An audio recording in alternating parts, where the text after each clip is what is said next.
Hey guys, my name is Matsumo, and welcome to our episode of Sunday Mailbox. This is a video series where you, the viewer, can submit your gaming-related questions, and then I will give my humble opinion on them.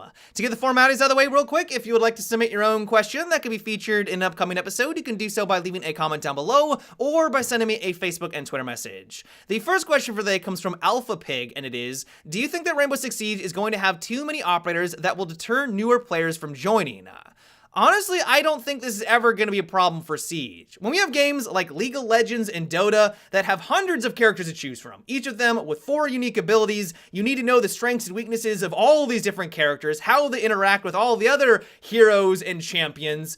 I think Siege is going to be just fine for anyone that's jumping on in. Yes, there are some complexities here. There are some operators that counter others, but in reality, I don't think we're ever going to get to the point where there are so many unique operators that it's going to be too much of a daunting task for anyone to get involved. When someone's new, they don't need to know that they're fighting against a bandit. They don't need to know that that's a dock out in the distance. Yes, eventually that information is going to be important because you need to know the difference between a 3 armored operator compared to a 1 armored operator. Yes, that is important in the long term, but at the end of the day, you got your primary weapon, they have their primary weapon, you're gonna shoot at each other until someone wins, and that's gonna be the extent of that firefight. You don't need to know the complexities of all these different abilities like in League of Legends and Dota, and so I just don't think this is really going to be a problem.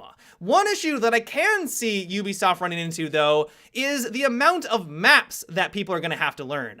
As we all know, the maps in Siege are incredibly complex. It takes tens of hours just to get a basic understanding of how these maps flow and how to play on them properly. It takes even longer than that to master all of these maps. Now imagine in 3 or 4 years what it's gonna look like. If they continue on with this DLC cycle where they bring us 4 new ones every single year, which I hope that they do, it's gonna get to the point where there are so many maps in this game that I think is actually gonna be something that will deter newer players from jumping on in. Yes, it's awesome that they have all this content to explore. Every single day that they play on it seems like they're playing on a new map. They have all these things to learn, but that is gonna get pretty crazy. And while I'm not saying that Ubisoft needs to stop development of maps, that's not what I'm saying whatsoever. I'm already itching for the new content. I want this new map, I want more to explore, I want more of that content, but this I think is something that eventually they're gonna have to tackle in the next couple of years. Now, one way they could work around this is by introducing map rotations. So one DLC cycle, they have 12 maps that you can play on. And then the next DLC cycle, it switches on over to another 12 or randomized 12. That becomes much more manageable, way less daunting for anyone new, and they can actually focus on those 12, learn those 12, and then in the next season, jump on over into some others. Now, of course, this system isn't perfect either. I'm sure some of you already thought, whoa, wait a second, I hate this idea because what if my favorite map isn't in the rotation? I can't play my favorite map in a competitive scene? That sounds awful. I fully agree with you on that one. Like, it does have its flaws as well, but this is just one thing I thought of for how Ubisoft eventually might have to tackle this problem if they think that this is even a problem to begin with. And so in general, I don't think it's going to be the operators that are going to be the issue. I really do think that it's going to be the maps. Really though, it's a far off issue. It's not something that we're going to have to worry about for a couple of years. Hopefully, eventually, we will get to the point where Ubisoft has to worry about it because that means the game is continuing to be successful. I want to play this game for a long time. I absolutely adore it, but it's not really something that we need to concern ourselves with right now. The next question comes from Job, and it is, what do you think about an operator that can upgrade gadgets on defense? Maybe Capcan traps get less visible and Jaeger ADS can destroy more things, Mute Jammer gets a bigger radius, and Tachanka would get a bigger shield. There would be so many possibilities with this. I really like this idea. You guys may have remembered a long time ago, this is actually what I thought Mira was going to do. When Mira was first introduced and speculated on, you guys might remember in the patch notes that buffed up Tachanka, she's the one that gave Tachanka his shield. Now, based off of that, I speculated, oh, maybe Mira is going to buff other gadgets on defense. Basically what you just described. As we all know, that's not what happened whatsoever, but it does open a lot of possibilities. This could be a subtle way at increasing the power of certain operators. We all know that Capcan isn't the most viable right now for a lot of reasons, but this could be one way to make him slightly more effective.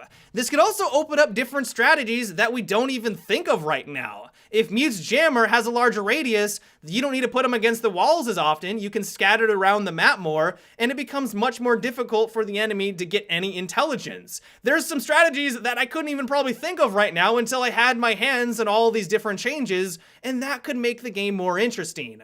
Now, the only thing I can think of for why Ubisoft may not want to eventually add someone like this is that it could restrict them creatively in the future. If they want to bring in a new defensive operator after that, they need to then take this guy into consideration. Okay, his gadget can do this, but now it needs to have the ability to be buffed by this other guy. What are we gonna do?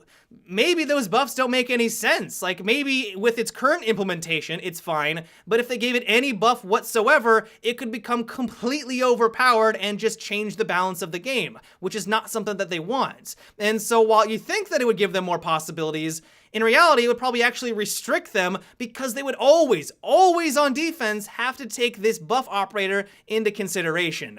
Let me know what you guys think about this operator idea, though. Do you think that it's fantastic? You think it'd be a great addition to the game? Or do you see kind of where I'm coming from, where we might run into some problems in the long run?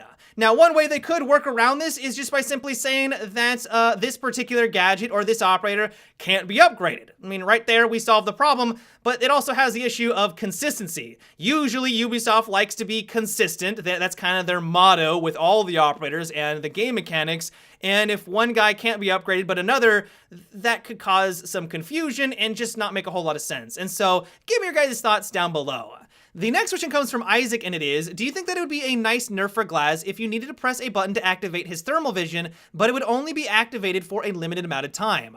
Now, if you sent this question a couple of months ago, I would have agreed with you completely because he was blatantly overpowered. He hit like a truck even up close. I mean, he was one-shotting people in the chest. He had his thermal optic, so he knew exactly where you were at all times. It was disgusting, and thankfully he got nerfed. Now that he's gotten nerfed, though, I feel like he's relatively well balanced. I mean, some will probably disagree with me on this, but I haven't seen a lot of Glaz players anymore, and it's only on certain select maps, mainly like on the presidential plane. Now, I will agree with you that it is very frustrating to get taken down by a Glaz because of his thermal optic, because he's peering through a smoke screen. That does get quite annoying. But as long as you're able to avoid those situations, as long as you just see the smoke screen and you run for cover, it's not that big of a deal. Before it was a big issue because he could lay down his smokes and then push the objective. Because he hit so hard, even up close, he could just round the corner, one-shot you with his thermal optic, and there was nothing that you could do to retaliate. Now that's a bit more challenging. And so I don't know if he needs another nerf. I actually probably think a lot of the Glaz players are probably upset that they actually reverted his damage to what it was a long time ago, or nerfed his damage, because now he's just nowhere near as effective in close encounter combat. Like, if you never needed to rely on the thermal optic, you're struggling now because you just don't have the damage like you did in the past before they ever introduced the thermal optic. And so, yeah, I do see where you're coming from. It can be very frustrating. I think the thermal optic is probably here to stay. I actually don't think that he's overpowered, but of course, that is just my 2 cents. The next question comes from Tyler, and it is, what are your thoughts on the Godly Valkyrie cam on Bank? Well, I'm assuming you're referring to the exploit where someone was able to figure out that they could throw a Valkyrie camera in a certain spot where the enemy couldn't shoot at it. You can't destroy the camera, but you can continuously spot with said camera to spot everyone in the back alley. It's incredibly powerful, gathers all that information, and it can be really helpful for the defensive team. Thing is, though, is that's not intended by the developers. If something's not intended clearly like this, that is an exploit. Hopefully you guys know me well enough that I'm not a fan of exploits. Now, I know that some people will argue, oh, it's just something in the game right now. It's not necessarily cheating. It's not an exploit because it's in the game. I should be able to use this, no problem, and there should be no repercussions. And I'm not saying that people need to be banned because of this. It is a bit scummy. People used this same excuse back in the day when you were able to use a shield, a deployable shield, to vault into the white van on Consulate, for example. You could get in there in the garage, you could see the enemy, shoot the enemy from inside the white van. They couldn't kill you, and you could kill them. Now, that's a bit more extreme than just a camera, but it kind of gives you the same idea. And so, yeah, I'm not a fan of it. I realize that it's in the game. Ubisoft has already addressed that they're aware of the issue and that they're going to be patching it in the future, but there's not really a whole lot that we can do about it right now. But yeah, guys, that has been it for today's Sunday Mailbox. I hope you enjoyed.